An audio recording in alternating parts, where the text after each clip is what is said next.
वो तोता ने समझाया कि कहीं मैं ना एक दिन मदन सेन से कोई भूल बन गई ऐसी, और वह गलती पे मदन सेन के पिता ने देश निकाला दे दिया और ये कहा कि जाओ तुम इस घर से निकल जाओ। तो अब मैना से तोता बोलो, मैना कि देश निकासी दीनी कुमार कोयोरी मैना, तोता बोलो देश निकासी दीनी कुमार कोयोरी मैना, नाए दिल में करो है विचार जी।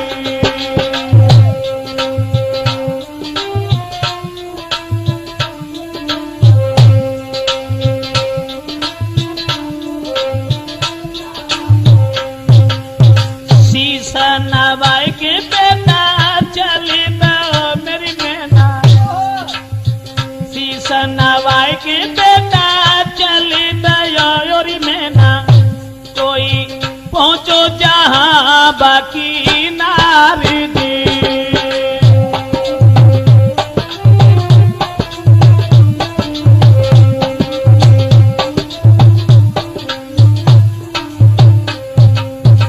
देखी उदासी बोली नारियों मेरे सजना।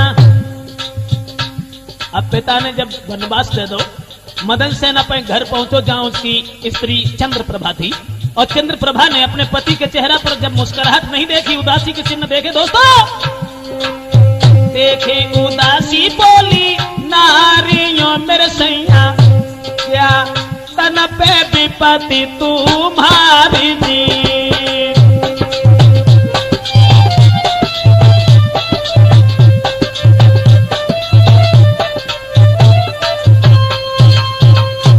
चंद्रप्रभा पूछने लगी कि महाराज आज क्या कारण है? अरे तुम इतने सुस्त क्यों हो, दुखी क्यों हो, इतने तो उदास होकर के आप कभी नहीं आते थे, बात क्या है?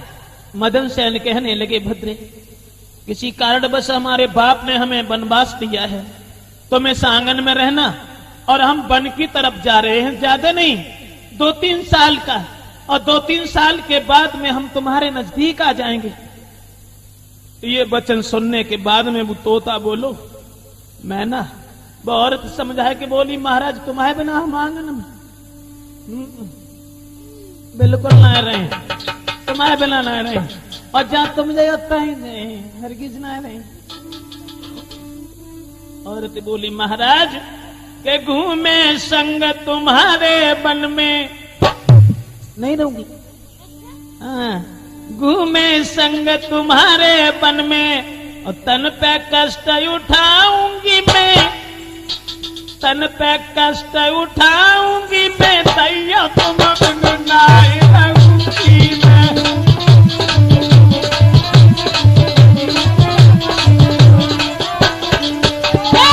घूमे वन में संग तुम्हारे है, तन पे कष्ट उठाऊंगी मैं, तैया तुम बिन नाई रहूंगी।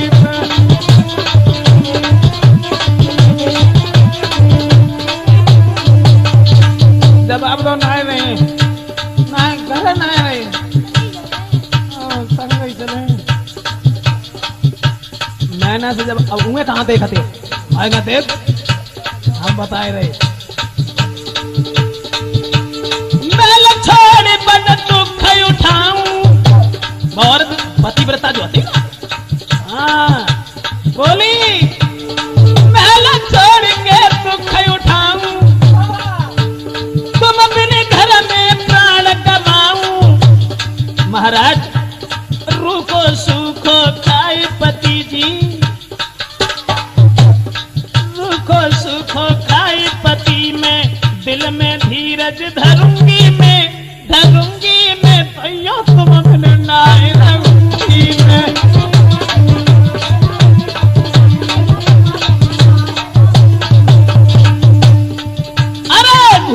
वन में संग तुम्हारे, तन पे कष्ट उठाऊंगी मैं, उठाऊंगी मैं, तैया तुम अपने नाई रहूंगी मैं।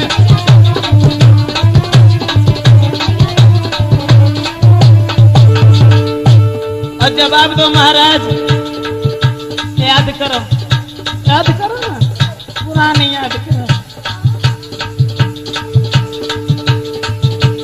बन गए राम संग गई नारी, बन गए राम संग गई नारी, तीनों सब घर बार बिसारी। और महाराज चाहे जितने तुम करो उपाय में, चाहे जितने तन दुख उठा में,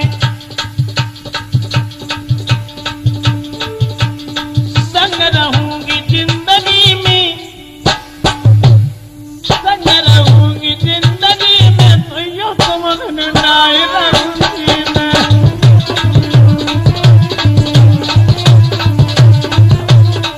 अरे घूमे वन में संग तुम्हारे, तन पे कष्ट उठाऊंगी मैं, उठाऊंगी मैं, तो यो तुम नाई रहूंगी मैं।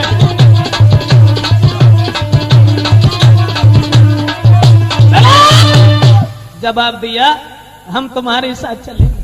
बहुत समझाया दोस्तों, लेकिन बस समझाए पर नाय मानी। और जब नाय मानी है वह औरत ने एक न मानी बात, नारी ले साथक बढ़े अगारी। तोता बोलो ओरी में ना, वह औरत नाय मानी, संग ही चली गई वन में। और आगे आगे चले कुंवर के पीछे प्राणन प्यारी। चंद्रप्रभा हाँ मैं का थोड़ा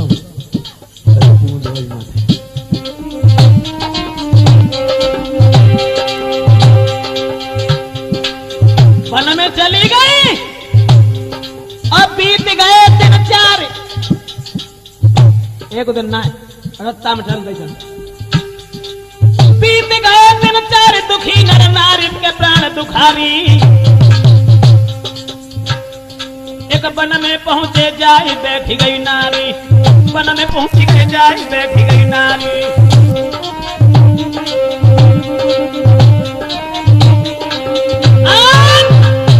जवाब दो तोता ने ओरी मैना, वो अपनी स्त्री को संग लेके, और स्त्री को इतना चाहता था बहाने ना छोड़ी, और संग ही लेके चलो गो। वन में पहुंचो, एक वृक्ष ने को बड़ो सुंदर बगीचा देखो, वह बगीचा में बड़े सुगंधित पुष्प देखे। और देखी है सुंदर छाया वृक्ष की ओर मैना। तोता बोलो लगे तुम्हें काय घुमड़ा पिंगा थी,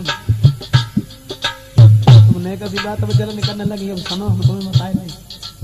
वन में जब पहुंची गई ना, देखी है सुंदर छाया वृक्ष की ओरी मैना, जाकी सोई गई बिहाता गुइया नारी दी।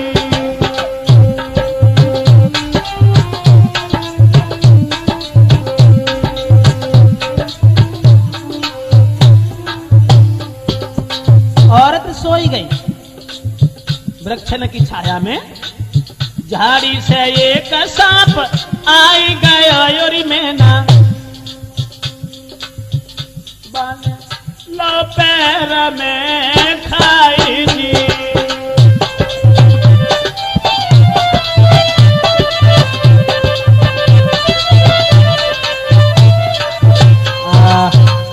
दोस्तों जिस समय औरत को एक सांप ने पाए में डसलो, एकदम से औरत चिल्लाने लगी। औरत को चीखत भाव देखो, बस सांप को भागत भाव देखो, तो मदन सेन समझ गया कि सांप ने मेरी औरत को काट लिया। दोस्तों अपनी औरत के प्रेम में इतना पागल था, बुरे तरीका से रोने लगा।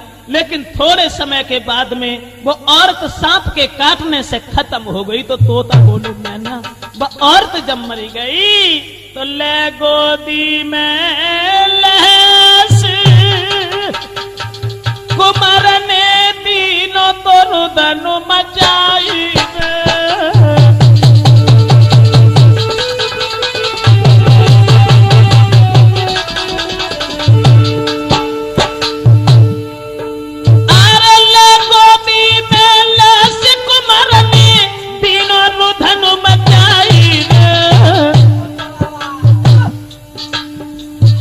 मोह पे मोह धर लायो प्रेम